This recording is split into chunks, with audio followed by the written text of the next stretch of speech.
You go? Yeah, let's do it. Cool. Awesome. Making sure before I just dived into it. I realized I didn't ask if you were like, I asked if you were ready to record, but not asked if you were ready to go. So if you're like, yeah, let me just grab some water real quick. Let me take a big drink.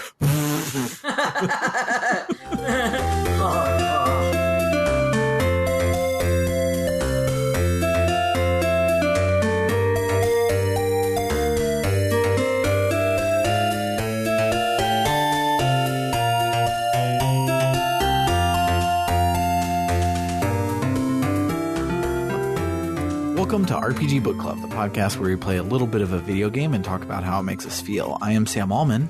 I am Elias Sailor Birthday Boy Warren. Yay! Hooray, happy birthday. And I am Maddy Grace, not my birthday, Webbin.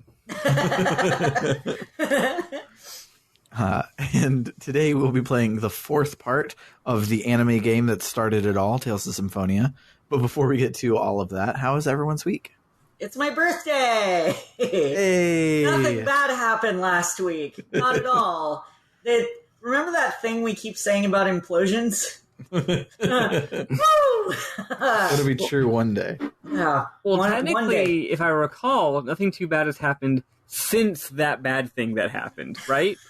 Correct. Everything's been fine since then. Since then, which is good. Improvement is always good. Everything's good forever. It's my story, and I'm sticking to it. Yeah. I won't go into details. I will say RPers be fucking crazy.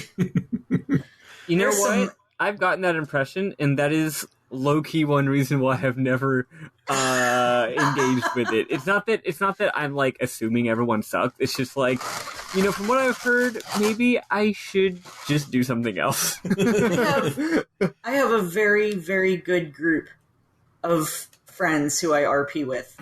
They're a very small group. Much smaller after the events of last week. Yeah, and I've really hit the big time because I've been canceled. Oh shit! I hate that shit. Yeah, but also I'm proud of you. That's true. I agree with you. One day I'll be as cool as you and we'll be canceled.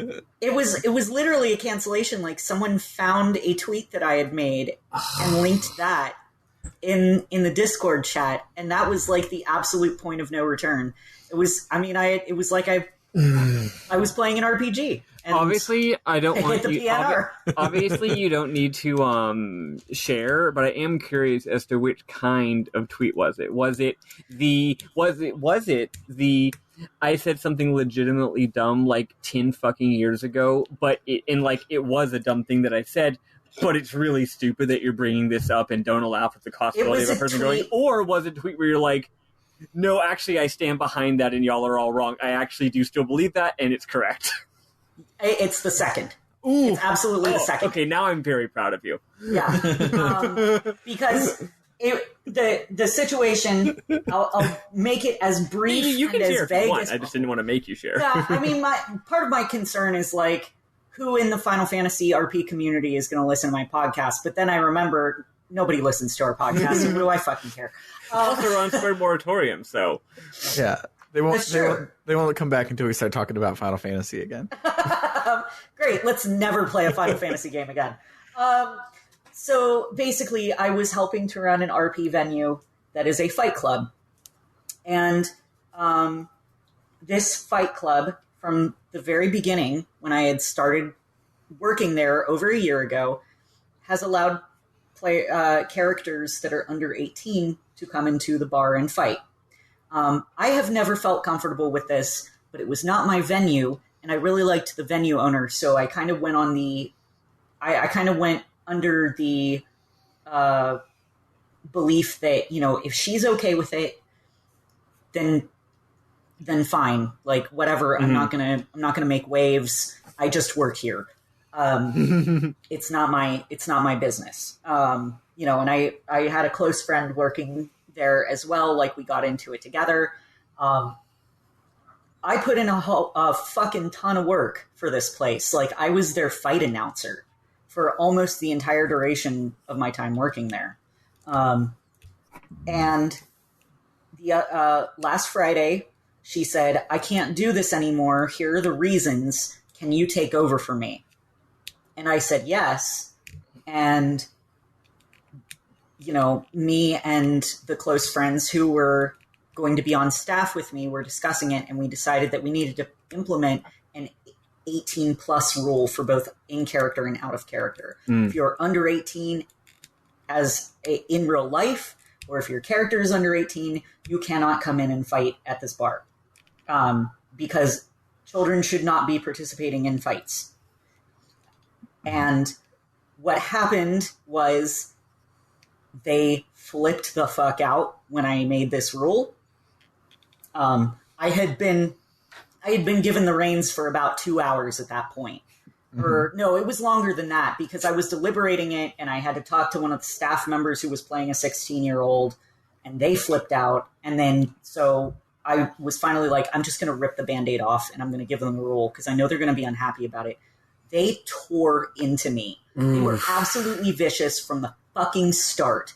I have 30 different images of these people absolutely ripping me a new one because I would not let their children into a fight club. And it got to a point, like several hours into it, literally hours, this went on. Maybe not several hours into it. I think it was about an hour into it, where I tweeted out, if the worst thing they say about me is he stopped letting children in the fight club, I'll fucking take it. Yeah, that's the hill you're willing to die. You're like, yeah, I'll die on that hill. Again, mad respect. Yeah. An hour passed. They're still going on about it. Someone found my tweet and pasted it in the chat. And they decided that I was a fucking monster at that point. And they already were acting like I was a fucking monster. It was brutal. And, like, I'm so glad that everybody who was on the staff for that venue was looking at this and going, oh my God, they're treating him so badly. All because he did something to try and align with his morals and his, his ethics. Because I'm not going to run a venue like that and allow children in. And yes, there is a whole slew of spunky anime teens who go off on wild adventures and get the shit kicked out of them. Sailor Moon is one of my absolute all-time favorite shows, and that's all about girls getting the shit kicked out of them. Like, they fucking die in the first season. They die in the last season. So, like, this is not something that I'm unfamiliar with, and it's not something I am uncomfortable with in specific settings. When you are an RPer, you are interacting with other people, other real people, and those interactions are wildly unpredictable. You cannot determine how someone is going to act toward you. And not everyone is going to know that your character is 16 because the Final Fantasy search info doesn't let you put in a lot of information. So what a lot of people do is they make things called cards. It's this website, card.co, spelled with 2 R's. Yeah. And it lets you make little websites. And so people such as blacklivesmatter.card.co. There we go. And so they'll make those for their characters to have a little character blurb. Not everybody's going to go look at those. Right. I can't be, as a venue owner, I cannot be spending my entire night going through every patron's card to see how fucking old they are, so that I can determine how my character needs to act around them. I didn't pick up that these were children going to this bar until, like, a while after I had started working there. And then when my very close friend and I figured it out, we were just kind of like, ooh, like, is this okay? Like, we were both kind of like, I don't know about this. Like, there's a world of difference between a static NPC or a static character in a single-player game where you control 0 of the interactions, and RPing where you control every interaction on your end and other people control it on their end. Yeah, it's a lot more chaotic. It's a lot more dangerous. It's a lot more unprotected. And there are real-world consequences for that shit. Everything that I learned about the RP world, which was by taking ongoing harassment tickets at Blizzard, is like it like means a lot of shit to people. Like it's like emotions get so tied up in it, and if those emotions get tied up and the other party is 16 and doesn't have their emotions like regulated yet because they're a fucking child, like I no. These are adults playing children. Yeah, that too. But I'm just like, yeah, no. But what I'm saying is they should be able to make that separation. Yeah, but they're not. I have played characters who are minors before, and I'm very, very careful about it. I only did it with like in a specific environment, and because when I did it in game in public, it became uncomfortable very fast. Mm-hmm. Like the friend that I was RPing with, who was also RPing a minor, like we had a story that we were writing for the school, and someone came up and started hitting on her character, and I had to tell them, dude, that character is a minor. Do not hit on them. And they didn't relent. Yeah, no, so why not just make it where that can't happen, you know? Right. Yeah. I don't, and there are real world consequences. Like I've heard of all sorts of things just going badly for people, even because they just interacted with a minor in a video game. Like it's, you cannot take that shit lightly. And they were all accusing me of mixing in character and out of character. Like, they were the ones acting like a bunch of babies over their babies not being allowed into a bar anymore. Yeah. Also, I gotta say, obviously what you're saying is very important, and I care. But also, every time you say real-world consequences, it makes you think about Half-Life full-life consequences. Y'all know that? No, but it's just one of those infamous fan fictions. Oh no! And just because it's similar to what you're saying, every time you say it, it's making me laugh. Regardless, I have new plans to open my own venue at this point with blackjack and hookers. Exactly. In fact, forget the blackjack and the venue. I have made that joke, yes. And I mean, I own a bigger house than the one that was being used for the fight club that I worked at, so whatever. And I am glad that the previous venue owner, who I gave that venue back to, like, almost immediately. Like, this all happened in a fucking day. They did not give me time. They kept going like, when's he going to respond? Why isn't he responding? And I'm like, you people were nitpicking the responses I gave earlier, so I'm trying to like gather my thoughts and also not have a fucking panic attack right now because you're literally all coming at me. Yeah,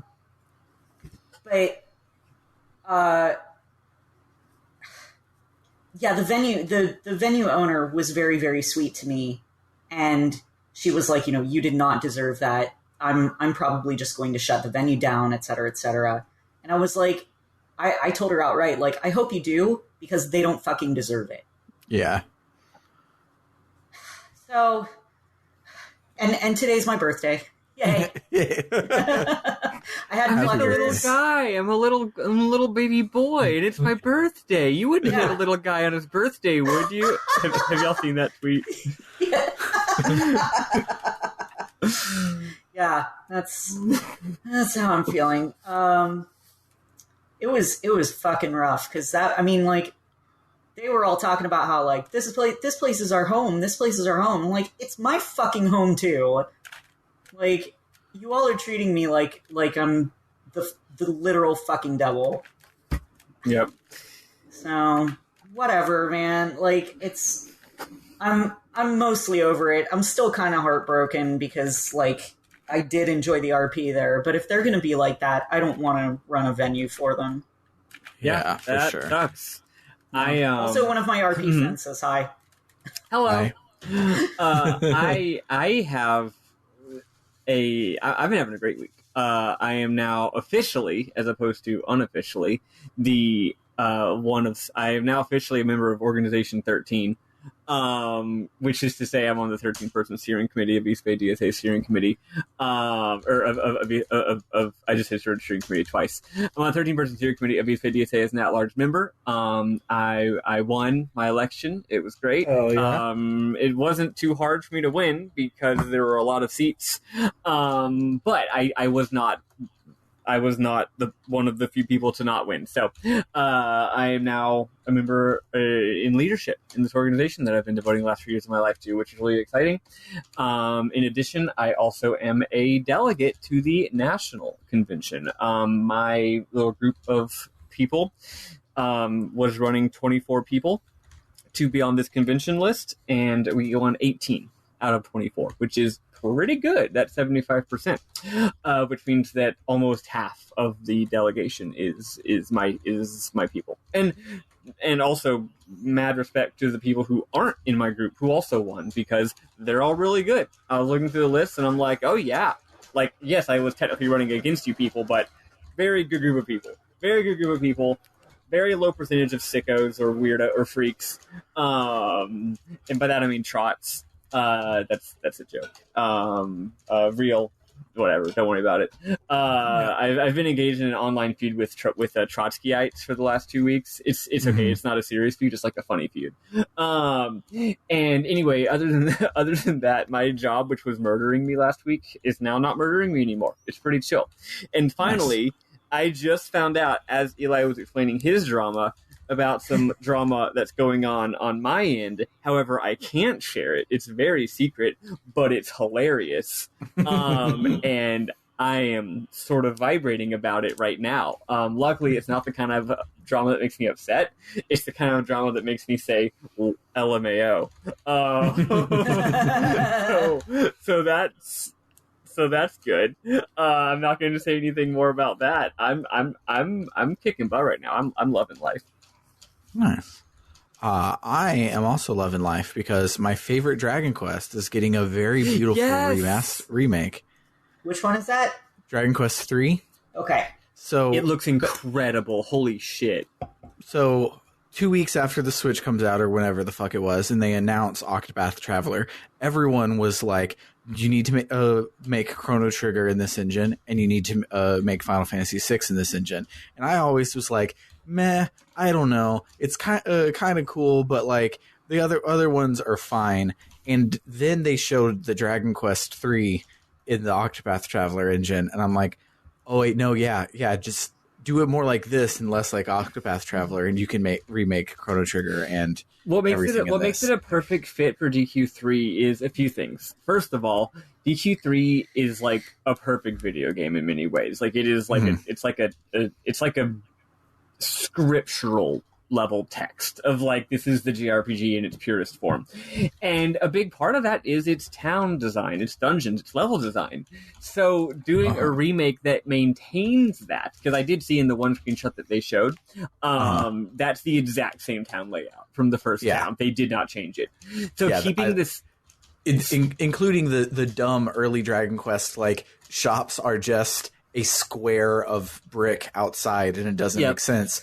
Now that everything's super beautiful, fully realized 3D, you just have this merchant hanging out with like dirt around him because that's what it was in the original, and they kept it exactly. So doing an extremely faithful remake, but with this radically different art style, it's fantastic. I love the way it looks. Also, it maintains the fixed camera angle so that they get to present the game a certain way that is, again, still gives the impression of the original.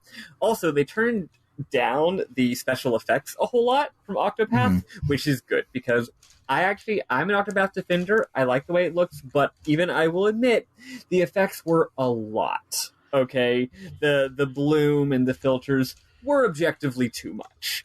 So they also did a thing that is very important, I think, for the future of the HD 2D thing that Square has going for it, is the environments are not pixel art anymore. They were in Octopath, and they are not here. That's a big improvement. So it's actually just HD Xenogears engine, and I'm okay with that. It's kind of like DS4, 5, 6, DQ5 that we played on iOS. It's kind of that, but with a fixed low, different kind of angle. And then anyway, the other thing, and this is something that even my girlfriend, who isn't nearly as invested in this as me because they haven't played DQ3 and don't even like the Octopath graphics, flipped out about, which is the battle system is now using like Golden Sun camera angle, and it looks phenomenal. Yeah, it's going to be. Which means you get this exciting 3D. You get this exciting like 3-dimensional dynamism, but you still get 2D sprites for the enemies, which is a big part of OG DQ3's charm. It looks so good. Also, more importantly, this means more people are going to play DQ3. More people in the modern day who are our age or younger are going to play this older game that I consider so foundational, and then they'll understand what I'm yelling about all the time. What platform is that coming out on? Switch. Okay. Yeah, or maybe other things too. Was it just Switch? I know it's at least Switch, because Switch is kind of like the forefront of the HD 2D stuff. Yeah. Because that's where Octopath and Triangle Strategy are coming out, and so I'm sure it's Switch. It might be other things, but I know it's at least Switch. But I'm beyond hype about it. The rest of the other announcements in the stream were all like, I'm honestly pretty excited for pretty much everything they announced, but that's the best one for sure. That's the one that got me hollering. Yeah, like I'm super excited for Dragon Quest 12, and I trust Yuji Horii when he says that he's going to make a game for adults. He does not mean he's going to put boobs in Dragon Quest. It means it's going to be like... I was really hoping I'd get to play Titty Quest. Yeah, it's probably going to be something I think you can find that on Newgrounds. Oh, you're right. It's probably going to be something a lot more like subtly adult oriented, like dealing with emotions instead of just bombastic boys saving the world, and that's what he means. And it's not like the series hasn't engaged in mature subject matter. Like DQ7, I would very much consider a very mature story, right? But it is true that like 9 and 11 especially were more on the side of like children's cartoon fairy tale sort of vibe. So going back in that 7 direction of like a heavier, more serious story, exciting. Yeah, it's going to be great.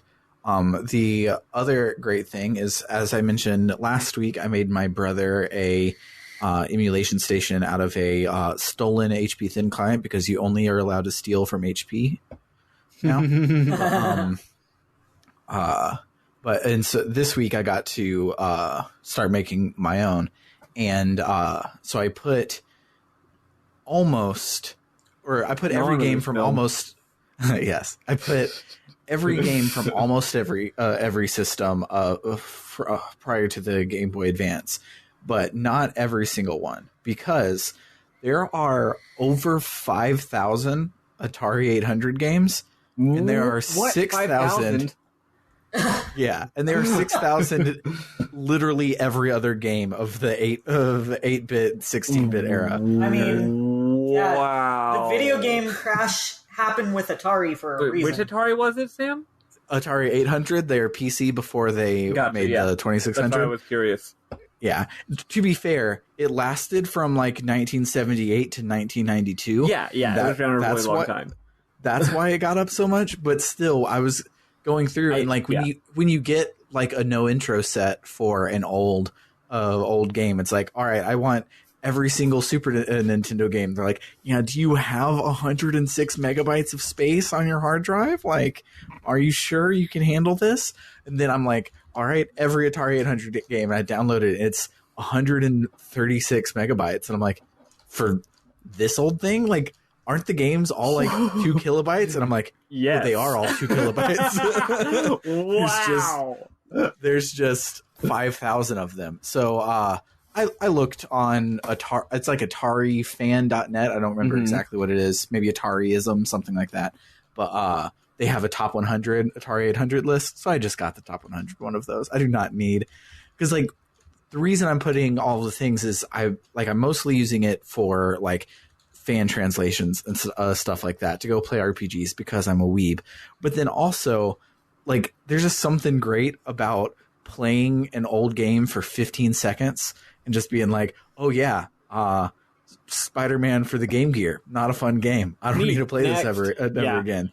And so I just and the emulation station has a random button, so I'll just like show me something cool, and I'll just put it on and find something awesome to play.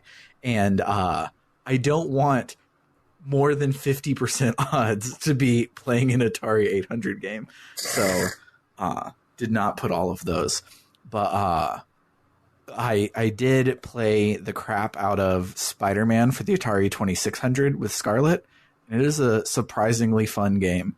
It's so your do button, because the Atari games just have one do button. You shoot a web in whatever direction, and when you let go of the do button, the web sticks if it's on the building, and it doesn't stick if it's on a window or any open space. And so you have to climb up the building, save all the people, and get past the Green Goblin by like a test of skill of like shooting your webs to actually land on things. And it's super easy and it's super easy to understand what you have to do. And Scarlett was loving the crap out of it, and so we played it for like an hour. And oh wow, I love it. It's awesome. It is probably not worth playing for an hour, but like kids have like the weirdest attention spans. Prior to us playing a Spider-Man for the Atari 2600, we were playing Mario Kart 64, and she didn't even finish her first race. She was like, I'm bored. Let's go to the next game. And then she latched on to this barely game starring 7 pixels that kind of look like Spider-Man. I had a cousin who had an Atari 2600 when I was a kid, and I had a Super Nintendo.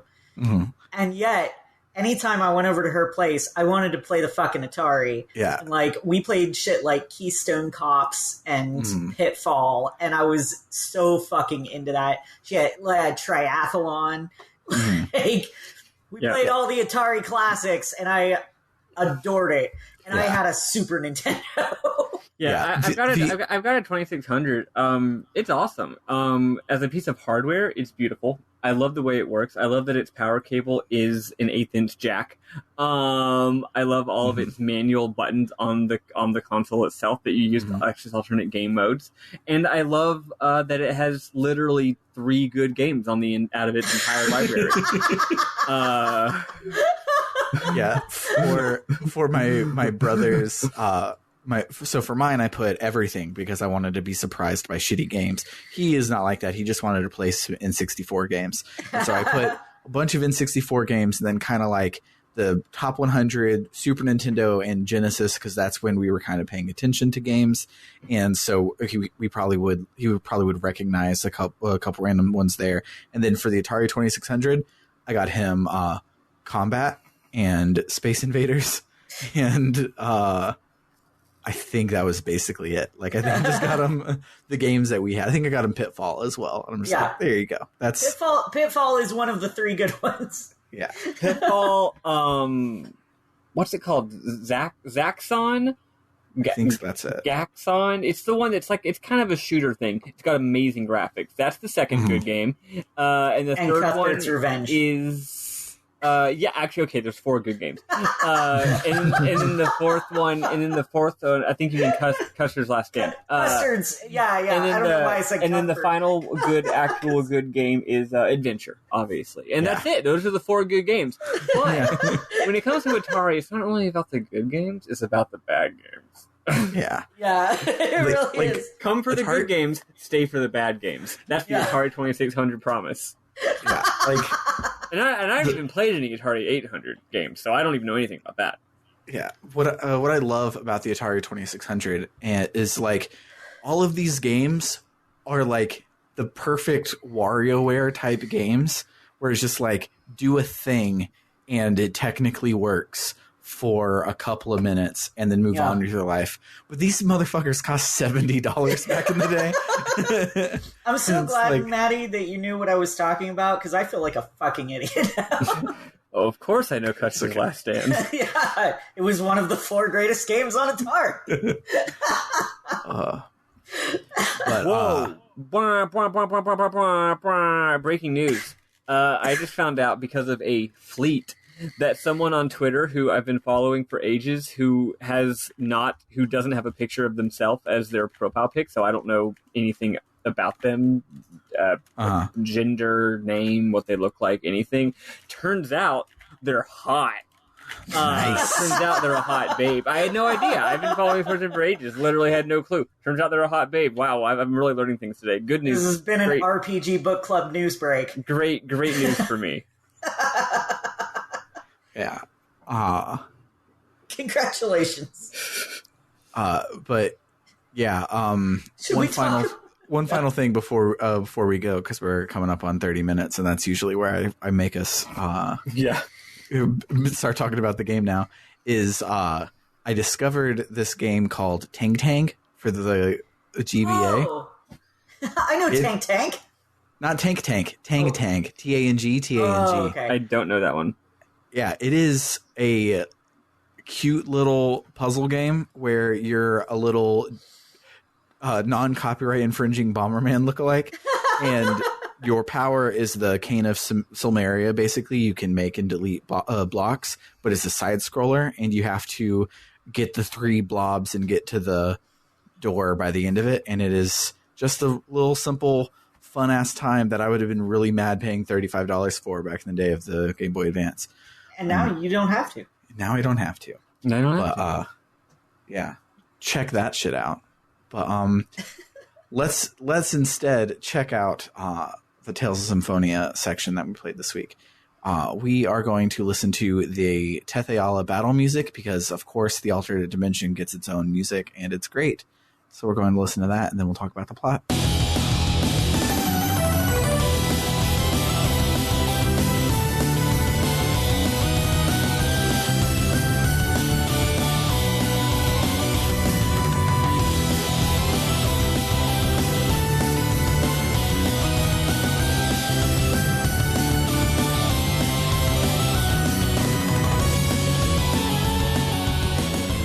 Where we last left off, we crashed into the side of a mountain in a whole nother dimension. I just want to say real quick, sorry, I feel real bad that I missed like a very critical week of this. It's okay. Because, good lord, I mean, I knew Remiel was bad, but damn. Right? Like that. Yeah, it really was a shame not having you here last week, but I mean, like it happens. Yeah. Although I thought this week was really dope too. I'm excited for the rest of the game. It was, yeah. Yeah, I may talk about that during memorable moments. Yeah, you can, for sure. If you want to back up, that's fine. Cool. Yeah, but this disc 2 of this game is where people like love the story, and it does things that aren't necessarily chosen one goes on an adventure. And so every time I hear people talk about like, oh yeah, I really like Tales of Symphonia, the story really wasn't that big of a deal, but the characters were great. I was like, I feel you didn't finish the game because because everyone calls it like a bog standard RPG story, and I'm like, it is, but then it's like decidedly not. Yeah, partway through. Like you have your first fight with God like halfway through the game instead of at the end of the game. The church is bad and now we have to stop them is not the gumption to go into the final dungeon like it is everywhere else. But yeah, so our sky jet skis ran out of fuel, so we have to go and find some. We all climbed all the way down the mountain, and Lloyd's like, where are we going? And Sheena's like, why were you leading us if you didn't know where we were going? He's like, I don't know. I'm Lloyd. That's just what I do. And she's like, okay, let's go to Meltokyo, the Imperial City, and we'll find some clues there or something. When we get to the city, however, Sheena's like, I can't come in with you. I have to go report to my chief that I failed on my mission. Also, my city is a hidden city, so we have to lay low. Can't really just go barging in and meeting the king. So she gives us a letter to give to the king that'll explain everything, and then we're off to explore this big old city that doesn't have a grocery store. I really needed to buy some fucking rice to make some fucking fried rice, and there was no grocery store here. I looked at every single building, talked to every single NPC, wasted. Because like me and Summer have 2 hours. Where did you get your fried rice recipe? I don't know. I imported it from last time. Gotcha. My recipes all came from cheating. Yeah, probably from the Wonder Chef. Yeah, I have. I don't know if you've been doing that side quest. I have 4, but none of them are fried rice. But cool, nice. Yeah, but fried rice is the second stage HP and MP. Oh, that sounds great. Food. So I love the crap out of it. But I didn't find very many recipes on my original playthrough because like I imported them like, oh, this is going to make it great. I load up cooking and Gina's has full cooking, which is great. But I have 6 of the 30 available recipes. But we look around everywhere trying to find out how to meet the king. And the first thing that we find is that Colette kicks puppies now. In the olden times, she had a side quest where every time you met a dog, she gave it a name. I don't know if you've been doing that, but if you, I didn't know that. Every time I've met a dog, the dog's just been like, huh? Yeah, if you switch to Colette being your party leader, you talk to the dogs and she gives them a name, and it's my favorite thing to do. I didn't know that switching to anyone else was possible until today when I almost accidentally did it. Oh yeah, actually, fun fact, I think I've complained about this. Maybe I didn't complain about it on the pod, otherwise one of y'all might have corrected me. I guess I must have only complained about it to my girlfriend. But yeah, this whole game I've been complaining like it's really dumb. You can only control Lloyd, and if Lloyd dies, you just have to watch everyone run around unless you give someone a command to revive you. And here's the thing: it's not like I didn't try, because you can change your party leader on the field, right? I tried that. That doesn't change battle. You can also go into the battle menu and make it where Lloyd is set to auto, and then set someone else to manual. That doesn't do it either. That doesn't do it. That's only for multiplayer. No, turns out in battle you have to hit triangle to open the menu, and then hit start to cycle who's in control. Makes 0 sense. So you want to know how I found that out? I'm pretty sure, again, I had already investigated this. I had looked, can you do this? And I was pretty sure the answer was no. So I wasn't just being a total idiot, right? I was texting a friend, and I mentioned I was playing Tales of Symphonia, and she's not much of a gamer, but she did play the game when she was a kid, and she was like, oh, what character do you play as?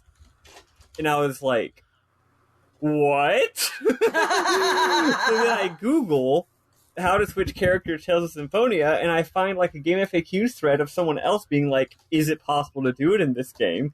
And someone's like, yeah, you hit triangle, then you hit start. And so then I respond to my friend and I say, I've been playing as Lloyd the whole game because it wasn't until you sent that message that I knew you could switch characters.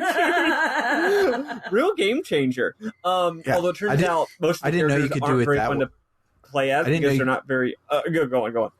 I just didn't know you could do it that way, because the way I was going to say to do it is the first party member slot is the first controller, second party member slot is second controller, third, fourth, and fifth. So if you move Lloyd from the first spot, you can play as somebody else. Oh, is it actually? Can it be played as a multiplayer? Yeah. Yes. Did you see? I knew you could do that with multiplayer. I had no idea, and I haven't been playing multiplayer, so I just figured, oh well, I guess if you're only playing single player, you have to be Lloyd. That's what I figured, right? No, yeah. So, sorry, Eli. I had mentioned on the movie night or whatever, like you should play this game with Ken. I didn't mean hang out with Ken while you're playing. I meant give him a controller. Actually play with him. Yeah. Oh. Yeah, because that's what you've been doing this whole time, right? Sam? Yeah. Me and Summer have been actively playing. Whereas I have not been, because I only have one PS3 controller. Yeah. So right now the best player 2 character is Sheena or Presea. They are the most fun to play as. Gina sucks. Casting spells so bad. Sucks. And his melee attack sucks. I actually have spent a decent bit of time playing as Rain, and she's pretty fun to play as. Actually, her physical attacks do enough damage that you can actually use them, but then doing just support spells and staying away from bad guys and then hitting enemies to restore your MP, pretty fun, actually. Nice. I've just been playing as Lloyd because all I have to do is hit X a bunch. Yeah.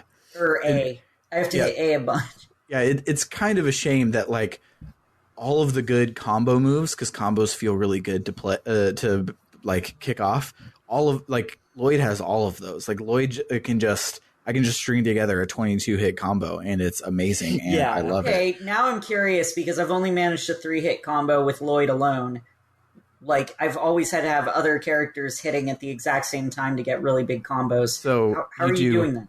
3-hit combo, Tiger Blade, Sonic, not Sonic, Sonic Thrust, but they Sonic, each other. Sonic Sword Rain, then Hunting Beast. That's my 3-hit combo, level 1, level 2, level 3.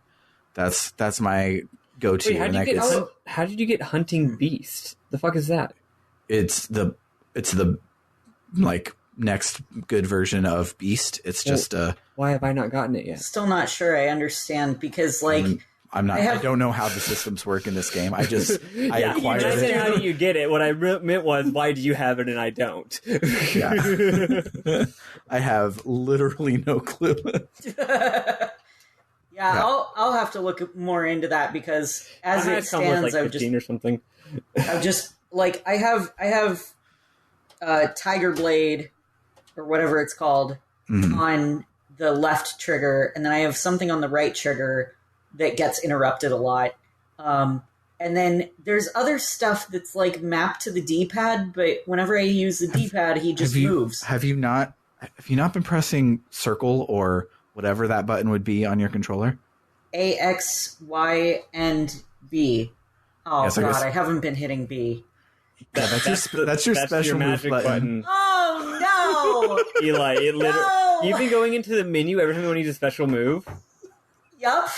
Yeah, no, it's like Super Smash Bros. You push B plus a direction. Well, because it's not even that I've been using them from the menu. I just have been like, I was only using the ones that were on the fucking triggers, because those are the only ones I knew how to use. Yeah, that's what the D-pad means. It means B plus direction. Hey, I'm pretty sure I've said before on this podcast, I suck at video games. Listen, I think all three of us in this conversation just now have revealed that we're all fucking idiots. However, I do have to say, with utmost love, I think Eli wins this one.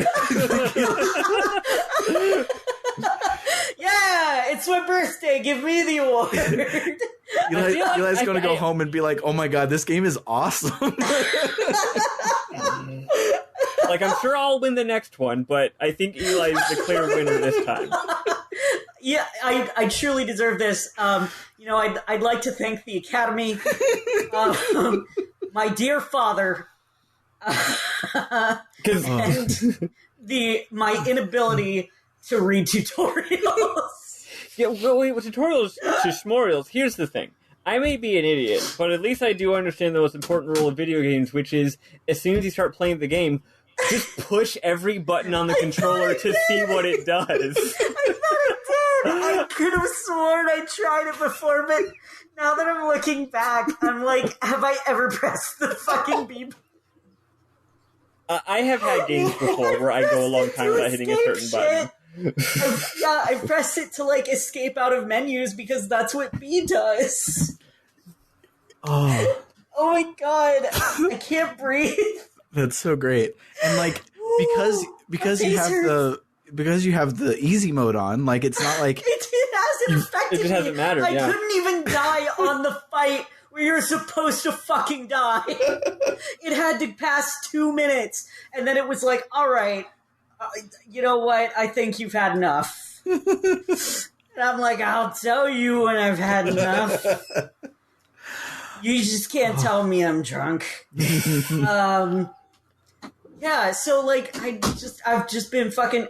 Lloyd has like 4,500 HP. He's level 50 fucking 7. What do I give a shit? Yeah, now you're going to take these bosses down faster. So. Yeah, that's true. I also like had a hard time figuring out what the clicky down the limit break or whatever it's called. Yeah. That thing. Don't worry. It's honestly not that interesting. Don't worry about it. Like, I do understand it, but I haven't really been doing it because it doesn't really matter, I don't feel like. Have you been doing have you found any of the combo moves that it does? Yeah, Maddy? but I just feel like the numbers that they've been doing haven't been anything that I've cared that much about.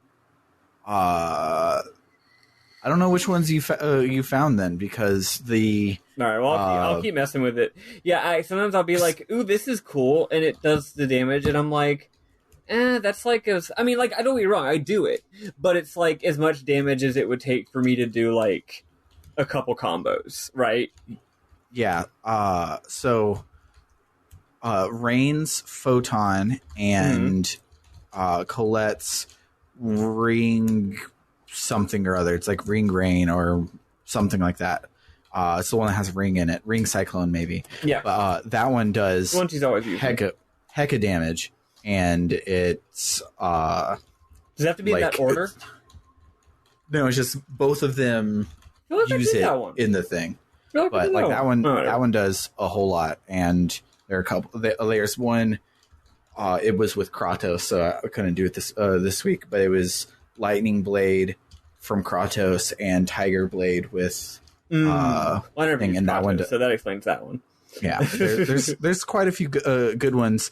As with all things about the systems to this game, look it up on GameFAQs because it's obtuse in game, and just find out what the combinations are. And I've mostly been fucking it. Basically, what I do is if I fill up my limit break in a battle, I don't use it, and then at the start of the next battle, I immediately use it on whichever is the most annoying enemy, and that's pretty much it. I'm just like, make a beeline for the enemy mage, use the limit break, and then continue battle. Like that's literally my entire strategy. Yeah. Anywho, Colette kicks dogs. God, we were all learning a lot about ourselves this week. Mostly about Eli. No, me too. We all had to learn some things about the game's mechanics that we weren't aware of. Although, again, as I mentioned, this game's localization, both of itself and its tutorials and its manual, not particularly good. Yeah, it's not bad, but it's average. And for this being such an important game and having an average localization, I'd say a little below average. I mean, this is the Gamecube era. It wasn't like, this wasn't like Breath of Fire 2 era. I was saying average for the Gamecube era. Like it's serviceable now. It was average back then. It wasn't the Persona 3s and 4s, and it wasn't the Wild Arms 2s. So it was the average thing that you got back in the day. But yeah, so Colette kicks dogs, which if you've been doing the side quest I mentioned earlier is like a big like character pivot, and you're like, oh shit, like she's completely really not a Colette anymore. And after she kicks the dog, Rodile, who's one of the bad design people from last week that we the players saw but the group didn't see him, he comes by, just like happens to come by, is like, cool, she's being super violent now, okay, bye. And we're like, whatever. And okay, so Rotodile, the Pokemon. Yes. So then we're walking and the party stops to like look at all the sights, but Colette keeps walking, and she walks straight into a group of people, one of whom was in the anime opening. His name is Zelos, and he is a total lady killer. He flirts with every single female character in the entire game. No, literally, if you give him an EX Gem level 2 and you equip his personal skill and you talk as him to a female in the game, they give you an item as a gift. Great. It's amazing. He's literally so charming that everyone. People just give you free shit for talking to them. It's so good. But he tries to, like, in the funny scene that's happening, he tries to like go and touch Colette, flirt with her or something, and she just yeets him across the entire square, and it's awesome. Then we get up to the castle, and they're not letting anyone inside because the king is sick, and they're like, well, we can't let anyone inside until the church finishes their prayers to heal him. And we're like, okay, so let's go to the church and find a way in. So inside the church, they are preparing the ceremony, and they need this big-ass log of sacred wood that they're going to burn. And they're like, hey, you tiny 6-year-old child, take this wood inside. And the girl, also from the anime opening, she's like, okay, cool, no problem, and carries this big-ass wood like it's nothing. And we're like, oh, hey, it's that girl from the anime opening. Let's follow her. I recognize her. So we run outside, and I didn't see this while I was playing. Like, I know it happened. It obviously happened, but I didn't, like, comprehend it. But she's talking with some dude with an ugly haircut who says, the plan is right on schedule. I'll go report to Lord Rodile. And Perseia's like, understood, which is super suspicious because we know that Rodile's up to no fucking good. And I had missed this happening, and I was just like, yeah, Perseia's my friend, and now I don't trust my friend. I mean, I do, because the power of friendship, but I'm like, what the fuck is going on there? So we ask Perseia if we can carry the wood for her, and she's like, okay, sure. So we tried to move it, and we can't even budget. So she's like, whatever, and she gives up and carries it anyways. This joke happens twice this week. I laugh both times. So we follow her into the king's chamber, where she gets us past all the guards. In the throne room, the king is there, and so is the Pope. And so is Zelos. We find out that Zelos is the chosen for Tethe'alla, whom Sheena last week was like, oh yeah, the chosen? I fucking hate that guy. And it's obvious this week that they are in love. But, Zelos is the chosen for Tethe'alla, and we tell everybody that we're from Sylvarant, and we give them Sheena's letter, and the king's like, okay, this is very important. Go wait in the other room. We'll figure out what we're going to do. What they're going to do is kill us. So they come in to try and kill us, and they can't even lay a finger on Colette because she's an angel badass now. And so to avoid any bloodshed, out of nowhere, because we've just been murdering folks this whole game, Rain is like, we have a deal. Help us heal Colette, and that will prevent her from becoming an angel, so your world will be saved. And the party is like, Rain, are you just going to, like, doom our world? And she's like, right now we're going to focus on Colette. We'll go kill God later. Like, obviously. We'll just... If you kids don't behave, I'll turn this car around and we won't kill God. If y'all are really well behaved, we'll go kill God later. Yeah. Hold on, one more bit.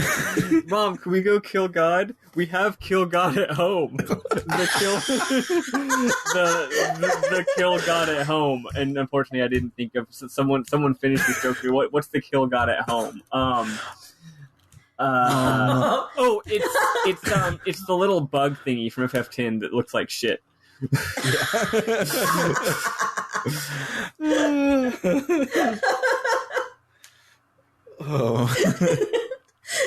We need to make "We Have Kill God at Home" a new t-shirt. Yeah, I was just thinking that. So to ensure that we're not up to any funny business, they send Zelos along with us to be our chaperone. And Zelos tells us that he called in a favor at the Imperial Research Academy in the town of Zyback, which is across the big-ass bridge nearby. Normally only the king can, like, make demands of them, but he's the chosen. He'll do whatever the fuck he wants. So we make our way across said big-ass bridge. It's a huge drawbridge that's powered by, like, 3,000 dead people, and all of our party members are kind of squeaked out about it, but all of the Tethe'allans are like, what? It's just dead people. It's just X-Spheres. It's no big deal. Who fucking cares? Move on with your life. So we get to Cyback. You're going to become an X-Sphere anyway. Yeah. What does it fucking matter? Yeah. When we get to the town of Cyback, Perseia says that she hates this town and wants to leave as soon as possible. So we get to the Imperial Research Academy, and we're like, hey, what the fuck's wrong with our friend? And they're like, oh, she's sick from... She has X-Sphere sickness, but from a Crucius crystal, because she doesn't have a key crest for her Crucius crystal. And Lloyd's like, oh, that's all you need? Well, I can do it. Let me make you one. And he brings it back to her, and every single person that in the game from here on out is like, wow, that is a shitty ass key crest. And so he gives it to her, and he fits it on her Crucius crystal, and it doesn't work. No, because it's all. And this is every time we attach the key crest to the Crucius crystal. It doesn't work. It's not working. But, so we're being like, well, what can we do to fix it? And we're like, well, the only person we know that fixes key crests is Dirk. And we're like, oh, let's just go get Dirk. That'll be fine. And all the guards are like, they're plotting to go back to Sylvarant. Get them. And we're like, shit. So crap. So I mean, the guards, it makes sense. It's kind of like when you're trying to evade bail, you know? Yeah. and Or not evade bail, you know what I mean. Yeah. It's just so funny to me because they're just like, well, what are some like things we could do? And they're like, okay, here's just some ideas. Oh, and yeah, like, just throwing some ideas out there, yeah. They're like, whoa. Like, we would have like asked for permission or like just sent one person back or hell, sent Zelos in the Riards and we just waited here. Like, we didn't even talk about logistics yet. Yeah. Yeah. Don't just jump down our throats. Oh, that's a good point. I had not even thought about that. That's true. Yeah.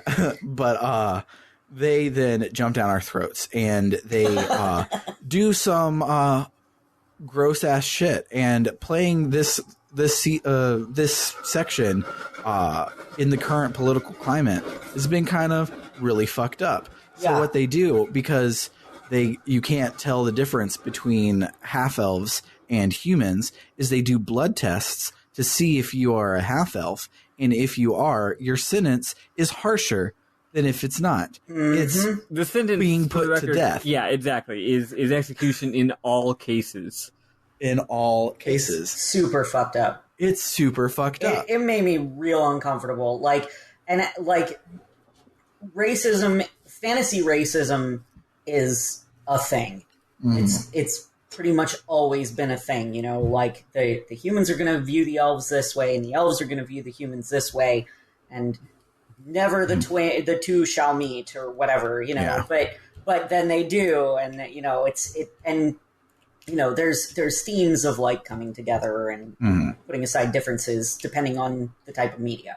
Also, just as a aside, for every writer listening to us now, that story's been told.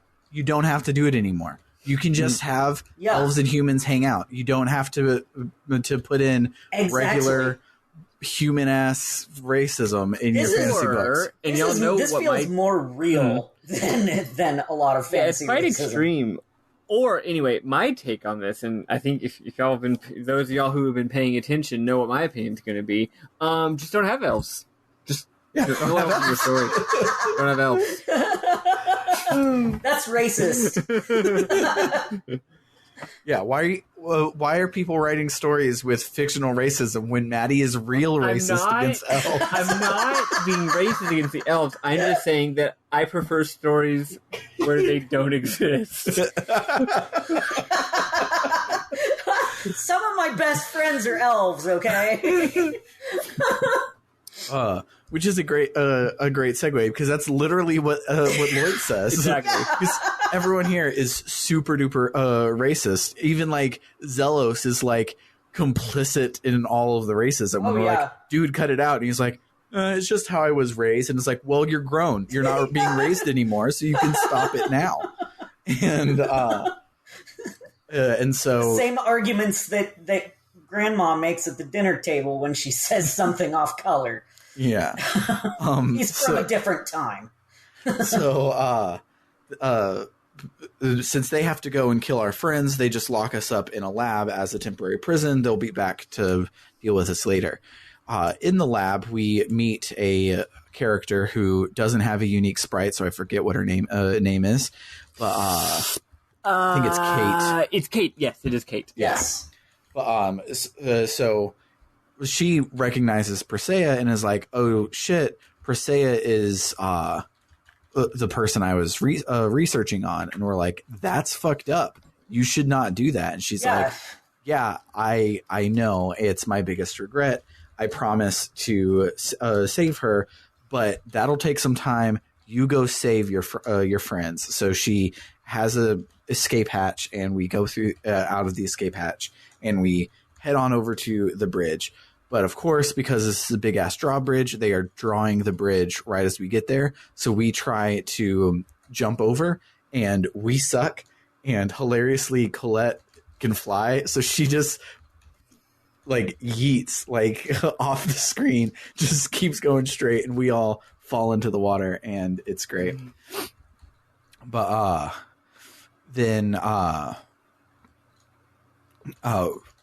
instead of falling to our death, we're saved by Undini with Sheena, and so she saves us, pushes us back up with water. We have a cute little reunion. We kill the shit out of the people who are trying to kill Genus and Rain.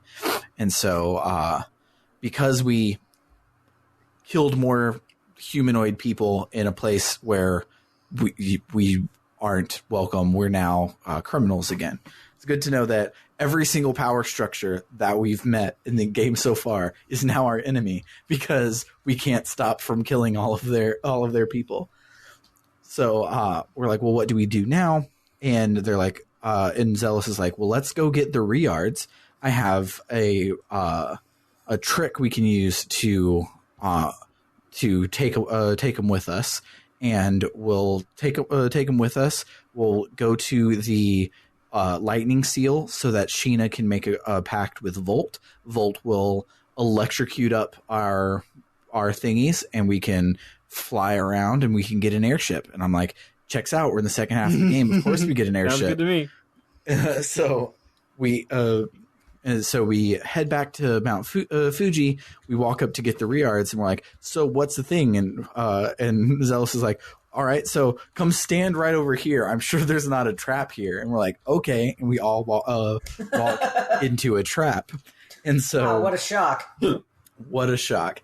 And so while we're in the trap, Ewan from the Renegades and hot chick, I forget her name, Pronema. She's real hot, especially like she's hot enough that in this super deformed art style, you're like, I bet she's hot. And then I looked up the anime, and she is indeed hot. Yeah. So even in that form, you can tell. You can tell. So so they're like, we saw where you crashed. We knew you would be back for these eventually, so we just laid in wait. And of course, you walk straight into our trap. We're going to take Colette. We're going to go do bad guy shit. It's cool. It's cool. So they go over to grab Colette, and they're like, wait, what the fuck is this? Who made this shitty ass key crest to put it on the Crucius crystal? This is the worst goddamn key crest I've ever fucking seen. They're like, so they're like, well, I'm just going to grab it and throw it away. And when they reach for it, Colette speaks, because she hasn't been able to speak for hours now. She's like, no, Lloyd made that for me. It's important to me. And they're like, what the fuck? And it took a while to kick in because it was just so shitty. That part was, I really liked this scene. It was, I like how they don't really explain why it didn't work earlier, but it does now. But it's what Eli just said. Like, sometimes bad. You try something and it does work. It just doesn't work quite the way you thought it was going to work. Right? Mm-hmm. And it finally kicking in and her having a line of dialogue, I'm like, oh, fuck. And the game does the right thing here, because all the other characters are also like, whoa, you just talked. Like they all react with the appropriate level of shock, mirroring, my own shock. It was quite good. Yeah. And so she Angel hulks out and knocks them off of her, and they're like, shit, she's awake.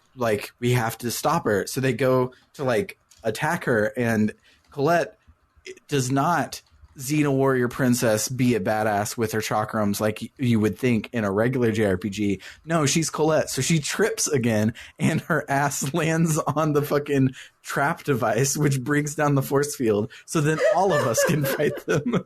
They all have an Colette. Classic Colette moment. In the middle of this, really tense situation. Maybe she's actually a big hustler. Like, maybe that was 100% on purpose. She plays up this I'm a klutz thing to keep the enemies off guard. It's the long con. And then she quote, accidentally fucks up all their plans. I mean, it's true. She accidentally stopped Sheena, and now she accidentally stopped the design. Yep, so that's what I'm saying. It's making sense. But I'm blowing this whole thing wide open. So we fight Pronema and win. And after the fight, Lloyd is like, all right, well, we killed Hot Girl, so now let's kill the John Waters looking motherfucker, Ewan. And we're going to kill him now. And Ewan is a renegade, as we learned last week. But then Ewan is saved by Kratos, who is with Crucius, who we know are the Desians. So what the fuck? What the fuck is even going on? All of the bad guys are the same organization now. Yeah, which they were at the start, and then they suddenly weren't. And it was, and it's just getting confusing.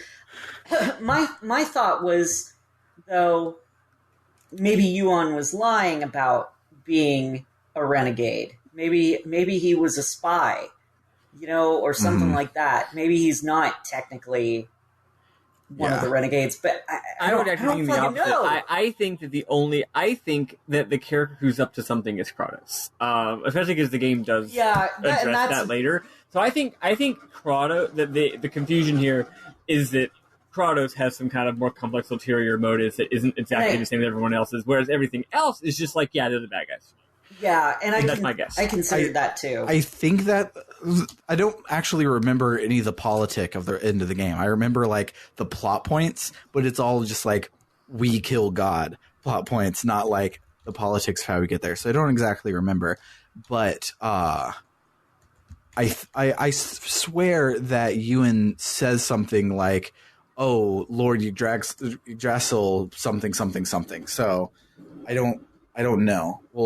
We'll put a pin in this and we'll come back to it because this episode's taken forever because we spent 30 minutes talking about the B button. I actually might need to split early. I apologize, but just for life reasons, I may have to. But that's fine. My memos I had a couple. My main one that I have though is not really a specific moment, but it's a thing that the game is doing, and hopefully the game will continue to be doing it next week, so I can just talk about it next week. Yes, but let's keep going. Well, so. Kratos, after all the bad guys leave, Kratos stays behind and he's like, "Hey, if you don't finish the chosen journey, Sylvarant dies. Like that's the rules of the world." And Lloyd's like, "Fuck the rules, then. Like we'll change the rules." And it's really cool, and I really liked that bit, especially in like this, like. Not to go off on another tangent, but like in our modern political climate, the most of the problems are systemic, and the rules need to be broken. And seeing a JRPG hero that's like we should just change the rules, I really liked that. But so after Kratos leaves, we realize that Colette is still an angel. She still has all of her angel powers. She just now isn't catatonic. But unfortunately, the bad guys have taken our Riards, so we can't do the thing we were planning to, and we're like, what should we do? And Persea has the most heartbreaking voice line. Me and Summer have not stopped memeing about it the whole time. She goes, "I want to go home." And it's like, ugh. Yeah. So that's what we're going to do. We're going to get Persea home. And so we're like, well, how can we get across the bridge? Like they raised the bridge. There's bad guys there. We don't have Riards. And he's like, I know some people in Mel Tokyo. We'll check that out. And we're like, how do we get in? He's like, don't worry. This is a JRPG. There's a sewer dungeon. We're like, hell yeah. This game, I gotta say, this game, if we're going purely by the metric of start to sewer, one of the best JRPGs of all time. Yeah. Yeah, the sewer took a long time to get here. Yeah. Start to prison, way too short. Start to sewer, really long. Yeah. Evens out. Yeah. As far as sewer dungeons go, I really, really like this one a lot. I'm not going to go into it because we're running late, but a lot of cool block puzzles. The only thing that sucked is because of the camera angle, there's this one ledge that looks like it's a decoration on the wall, and I literally had to look it up. The same thing.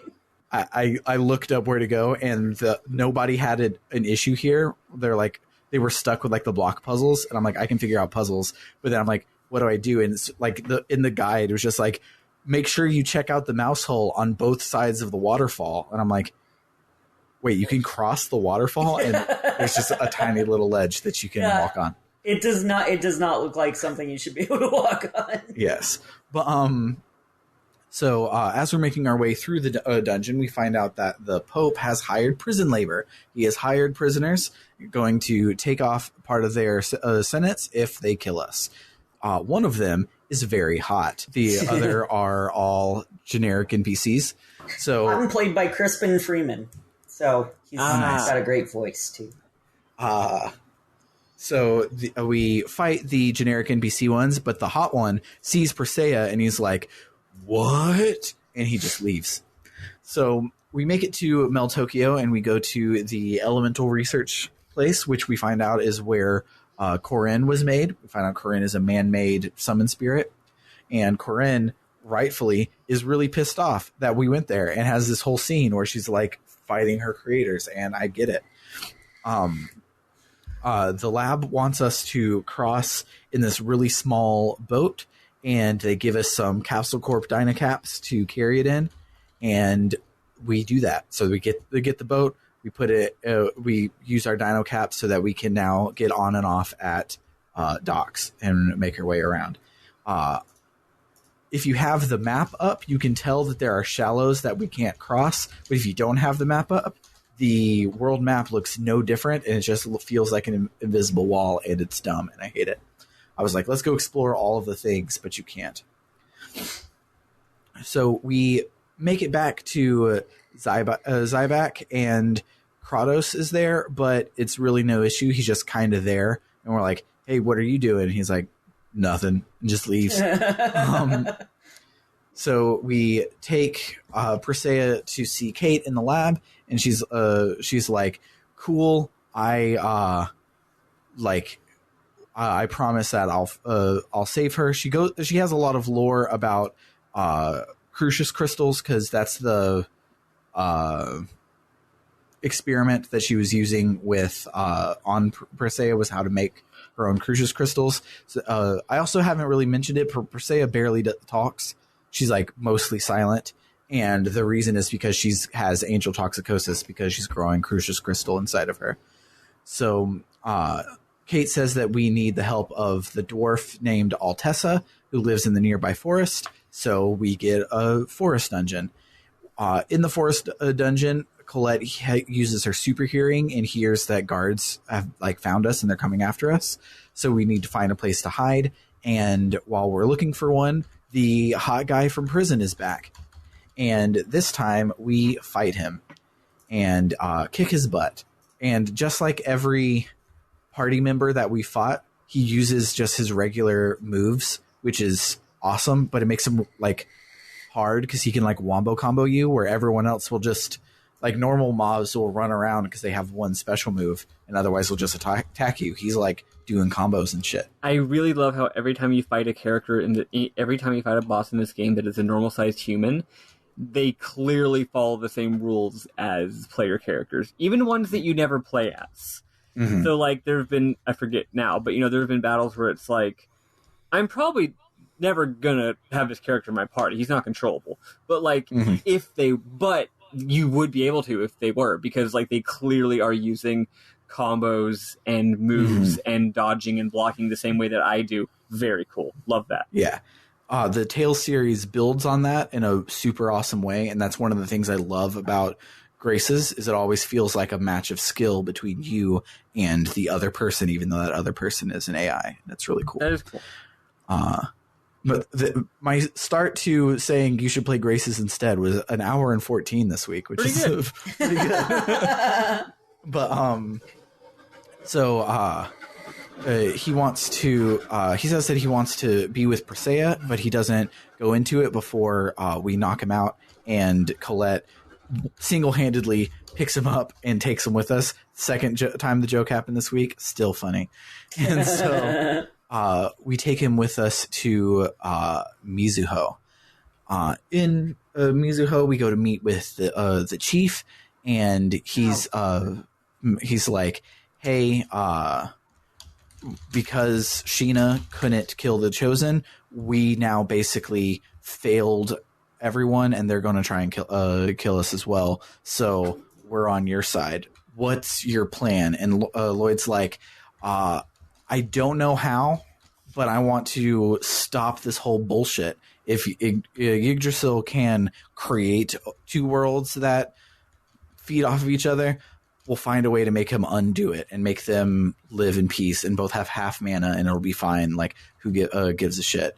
And he's like, and so he's like, but that's the structure of the world. And Lloyd's like, fuck the structure. We're going to change it. And he's like, oh, are you trying to be the next Mythos? And he's like, I never paid attention in school, so I can't answer that question. Yeah. But I am. Yeah. It's like, I am going to try and save the world with my friends. And he's like, cool. We're going to use our ninjas information network to aid you as the best as we can. We feel you're our best hope. Somebody finally is listening to our party members and not just trying to kill them. And we're like, dope, awesome. So he's like, Sheena, go with them this time. Don't try to kill them, and don't just watch them for us. Because I glossed over it earlier, but when Sheena saves us, she never actually left. She was hanging out and watching us to see what we would do while she was avoiding going into Meltokyo. But so this time I was like, yeah, don't just watch them, don't try to kill them, instead go with them and save the world. And we're like, dope, awesome, can't do it. And he's like, Zelos, what are you going to do? Are you going to help the ones that preserve both worlds, or are you going to keep the status quo? And Zelos is like, I'd like to say the one that's going to win, but I guess if you actually have to ask me, I'm going to try and save everybody. I'll reluctantly be a good person. Yeah. But so we're like, cool. We head outside and talk to our prisoner, who says his name is Regal. And we're like, hey, we're going to keep you a prisoner, but you can fight with us because you're trying to protect Persea. Persea is on our side. We don't know what that all is about yet. It would be great if you would tell us, but for now, we need to round out our party. We need another physical attacker. He's I'm calling it now. Regal is Persea's dad. But it feels like it. I honestly don't remember. I just remember how hot Regal is. He is very hot, yes. And so he's like, cool, I swear that... He says, I swear on my good name and these shackles that bind me, because he's handcuffed. We thought it was because he was a prisoner, but now he is broke out of prison, and he stays in handcuffs for the rest of the game because anime. And it's cool.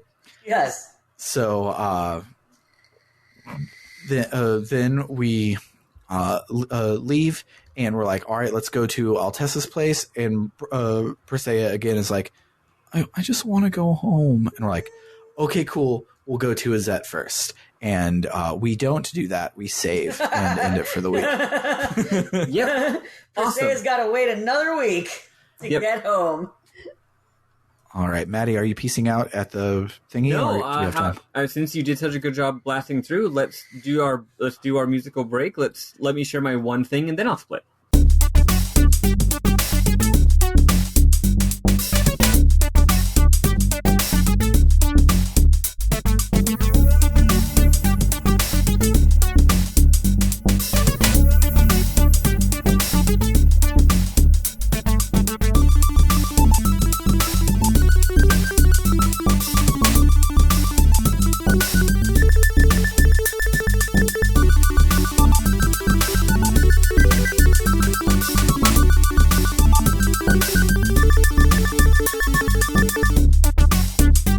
Okay, there's actually two things.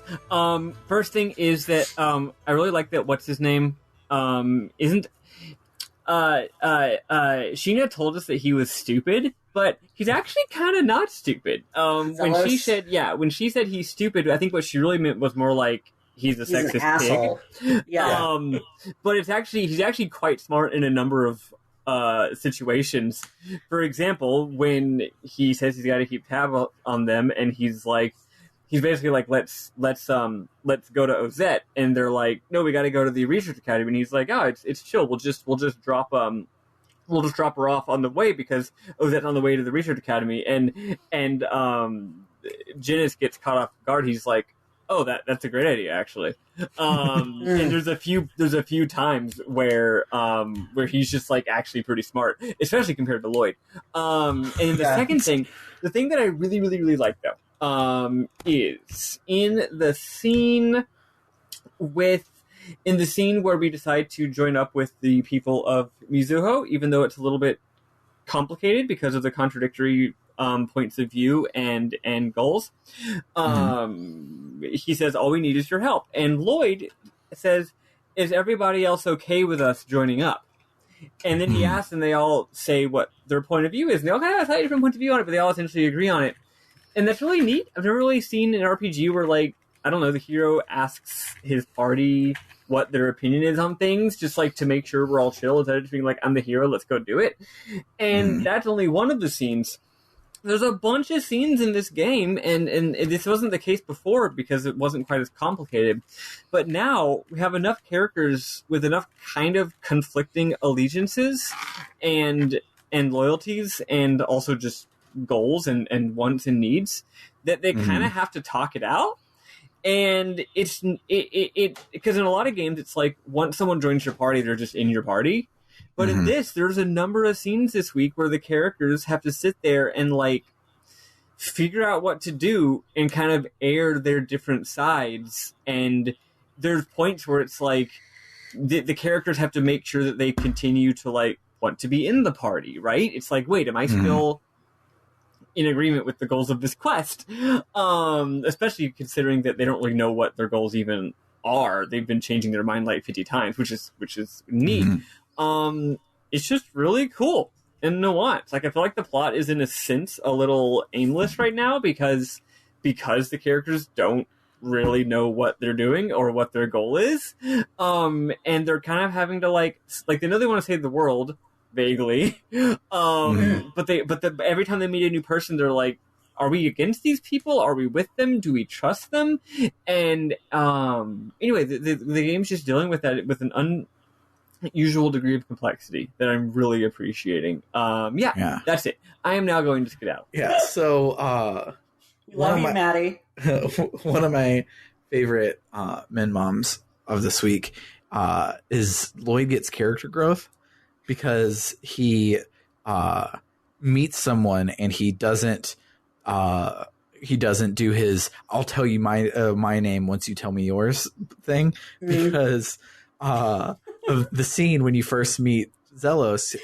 Rain walks in and he's like, "Whoa, what's your name, beautiful?" And Rain goes, "Give me your name and I'll give you mine." And she's just like, "Hey, you copied Lloyd." And Lloyd's like, "Damn, when I hear someone else say it, it sounds arrogant." Yeah. So now he doesn't do it anymore. Yeah, he's just like, great. "Hey, Regal, I'm Lloyd. Nice to meet you. Hey, what's up? I'm Lloyd. Nice to meet you."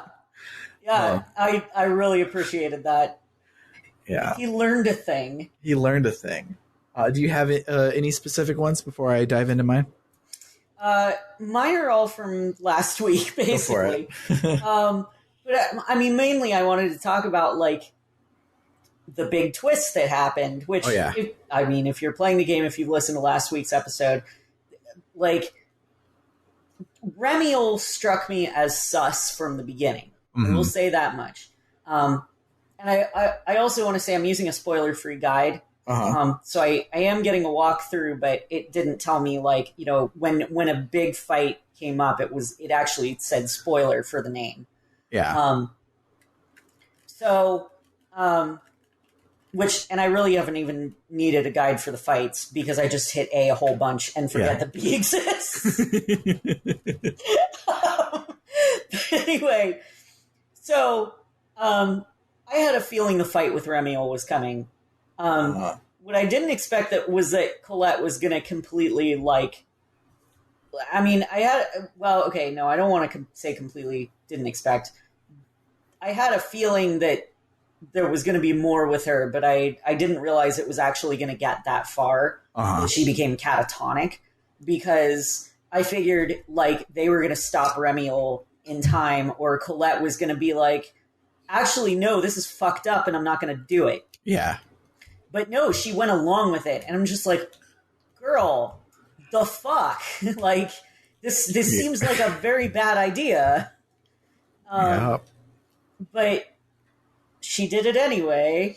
Nobody stopped her. And I mean, I guess they just couldn't intervene in time or something. Like, I don't remember exactly what the situation Lloyd was. tried, but they were like, what else can we do? This is our only play right now is to see if the goddess will listen. And it wasn't until right after it happened that we were like, you fools, there is no goddess. You're a piece of shit. Yeah. That's basically what he said, yeah. And I didn't see Kratos turning on us. However, I realized, as Maddy was talking about at the beginning of this episode, I should have realized it probably, because he was kind of sus too. I remember not realizing it at all when I played it. Okay. And when I played so I played it on the GameCube long time ago. It never got that far. I think I got lost on the open-ended section from last week. And then when I played it right before meeting Summer, I was like, oh yeah, Kratos, I love him. He's so great. He's the Vegeta badass of this game. And then I got to this part. I was like, no, Vegeta, why'd you side with Majin Buu? We've been friends for 26 volumes of the manga. You bastard. You bastard. Yeah, and I mean, hindsight is 20/20. I can look back on it now and be like, yeah, okay, I could see how Kratos was kind of sus, but it's still kind of hit me. And then God came down and said he made apparently he made Tethe'alla, and they're actually just elves. And it was very weird. It was like maybe Maddy's onto something with this no elves thing. If God is an elf and he's also trying to destroy humanity. Yeah, but he's hot. He is hot. He's hot. David Bowie cosplaying Colette. Oh my god, that's so true. Jesus, that is the best way to describe that, and it's great. It's so hot. I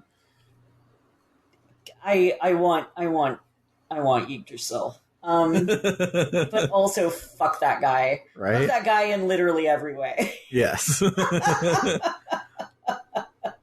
yeah, it was unexpected.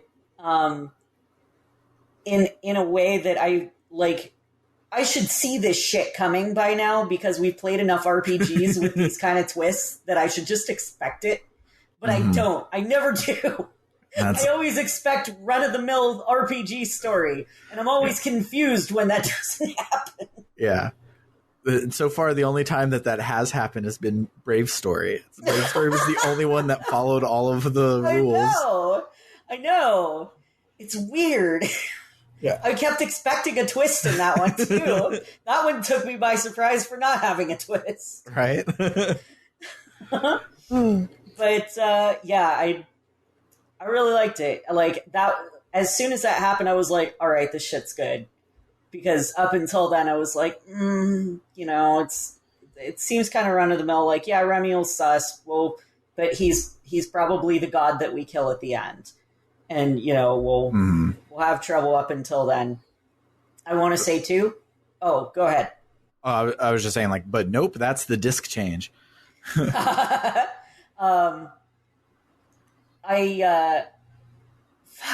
No, don't be gone. Don't be gone. Hold on. Shit. I was talking about fighting God. Being the big back. Oh, fuck my life. I've totally lost it. It's okay. I'll do mine, and if you think of it, you can do it. So, Genus has a crush on Presea, and it is the most goddamn adorable thing I've ever fucking seen. It's so fucking cute. And every single scene, he's just the scene where you meet Presea, he's just I don't remember what he's saying, but he's just basically just And like, so Genus, what do you think? Like, what do you think we should do? Follow Persea. That's what we'll do. So we'll follow Persea. And then there's a optional scene at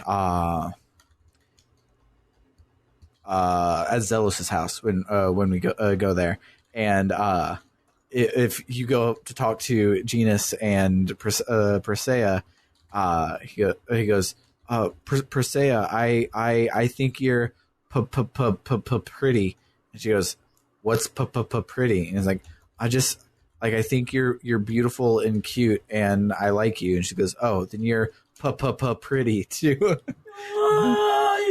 And like it seems like she's just kind of mimicking him, but mimicry isn't really something that she does. And it's cute.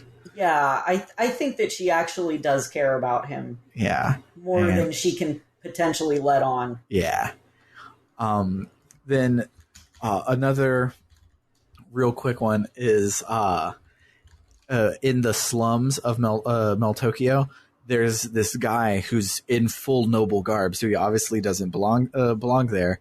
Oh, wait, no, he's not in noble guard. He's an adventurer. That's even better. Yeah, so he's in adventurer garb, and he's like, I heard that there was a cute flower seller that lived in the slums, but I guess that was just a rumor, which is obviously a reference to the opening scene of Final Fantasy VII, which is so good. But then my final one is at Zealous' house the next morning, because Colette started to be able to feel things and eat things again. And so she wakes up with a crick in her neck, and it's just her character model has her neck like sideways, and she's like, I think I slept wrong. My neck feels stiff. And it's great. I love it. But God, whatever I was gonna say, it's just left the building. It's fucking gone. It was something to do with fighting God, and was it that it was a three boss rush? Because oh no, I remember what it was now. I love games where you have a forced party wipe. That, like, I think that that's such an interesting mechanic, because like you don't really see that kind of thing coming, and it kind of makes you, it kind of humbles you in a way, because like in every one of those cases that I've seen, like I knew it was coming in this because I had a guide, and it was like, don't bother fighting this guy, he's just gonna fucking kill you, or the fight's gonna end after 2 minutes. In my case, it ended after 2 minutes, because even with me just sitting there doing nothing, I had all my NPCs on full AI. So they were just keeping me healed, and I was like, wow, even God can't kill me. Lloyd is too powerful. But I think, like in every other case where I've played a game that it happened, I didn't know that it was coming, and it always added something to the narrative of the fight. And this one could be a little better. He does a lot of damage, but enough where like I was like, I could probably beat him. So it would have been better if he just wiped the floor with us. Yeah, because like I wasted a couple life bottles because of the fight with Kratos. I barely survived, and so I was like, shit, there's another boss fight. I healed everybody up, and then he started doing 1,000 some odd damage. And I only really noticed it was a forced loss because I was only doing 1 damage. So if he would have been doing like 5,000 damage or something, like I get why they wouldn't want to do 99999, because they want it to look like something we could potentially win eventually. It still needed to be more of a you're dead now sort of thing. But it's having your characters only doing 1 damage doesn't broadcast it as well as your characters taking significant amounts of damage. Yeah. Whereas like he seemed like he was doing heavier than normal amounts of damage, but not anything that was completely unsurvivable. Yeah.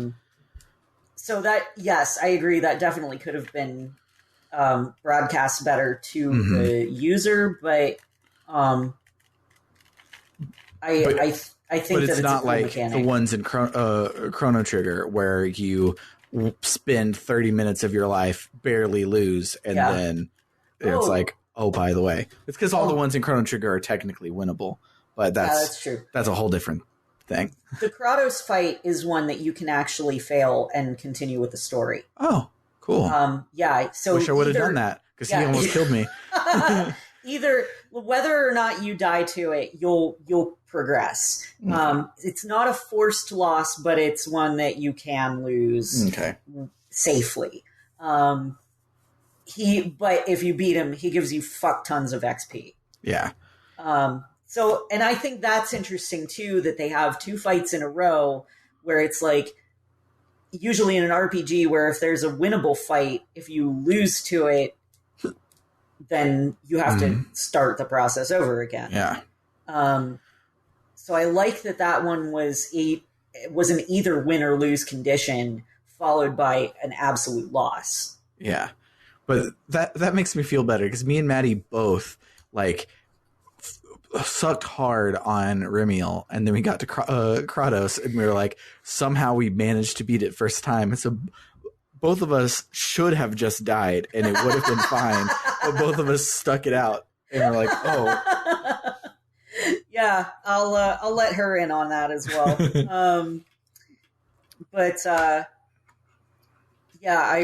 I'm liking this game a lot more now that we've had that. Now that you can press the B button. Oh my god, I'm never gonna live that down. Fuck. Oh. First episode of next game, I'm going to tell you what every button does. You know what? I probably need it, but I can almost guarantee I'll either forget or not listen. One of those 2 things will happen, and then weeks down the line, hey, have you been pressing your B button? Me, my what button? Oh, God.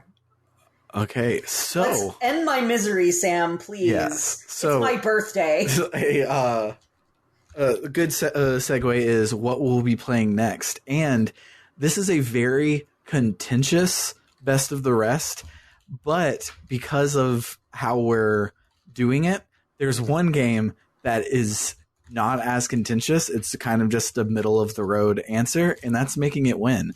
So last week we had said it was tied between basically everything, because we had a bunch of people vote. Like the poll started, everyone voted Final Fantasy X, but then last week people came in and are like, no, we should play Hexyz Force.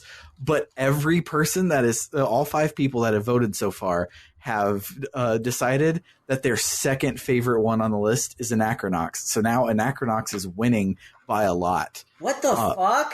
What the fuck? So Anacronox is winning with 10 points, and Hexyz Force is in second with 12. And Final Fantasy X-2 is in third with 13, and nobody wants to fucking play Breath of Fire except for Omega. Omega put it number 1. Everyone else put it in dead last. So that one is in last with 15 points. Wow. So if you want us to play anything that's not Anacronox, you can probably swing the vote if you put it in last place. So that's one thing I love about this ranked voting thing is it can make weird picks. Like, I didn't even think Anacronox was going to be close because it does not have a first place vote.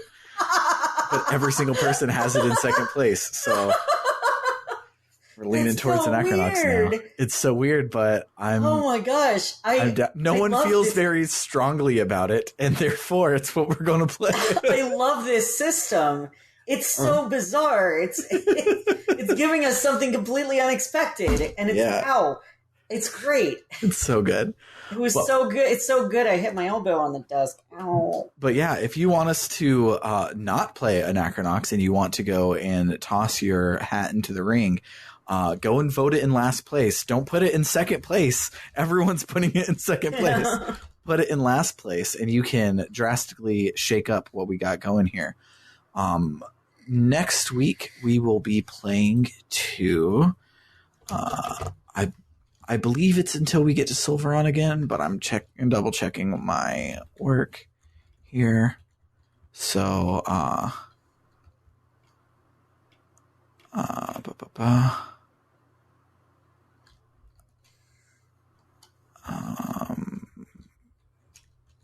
yeah. So, yeah, we are going to be passing through the Otherworldly Gate, and the beginning of what this guide says is Chapter 6 is back in Paul McCosta on the other side. So Paul McCosta. Yeah, so we're not going back. Best friend. We're not going back to Paul McCartney yet, but we are completing whatever happens at the Otherworldly Gate, which obviously sounds like the road back to Sylvarant.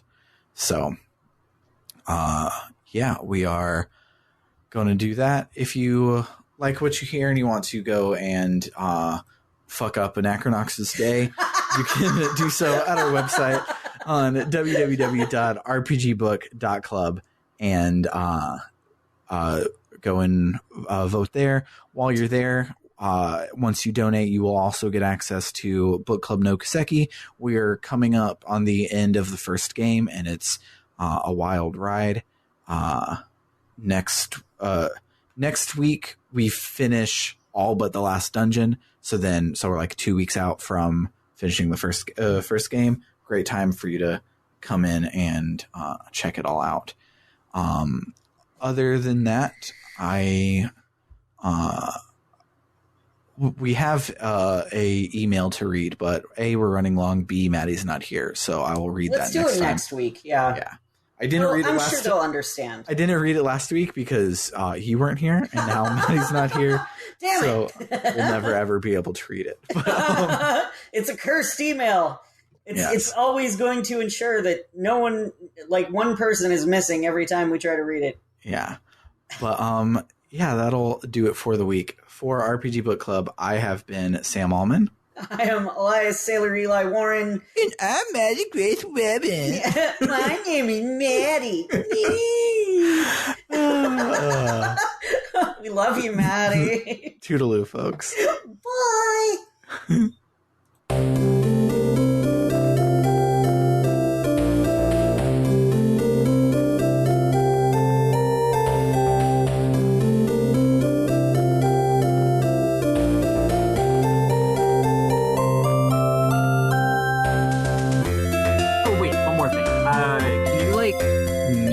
Something? I can only mute yes. myself, huh? Yeah, you can hit the little... Okay, I'm muting myself so that you don't hear the shit that I'm doing. Okay, bye. Perfect. Great. So we don't have to hear Maddy beating off. I was about to say, oh, someone's getting laid.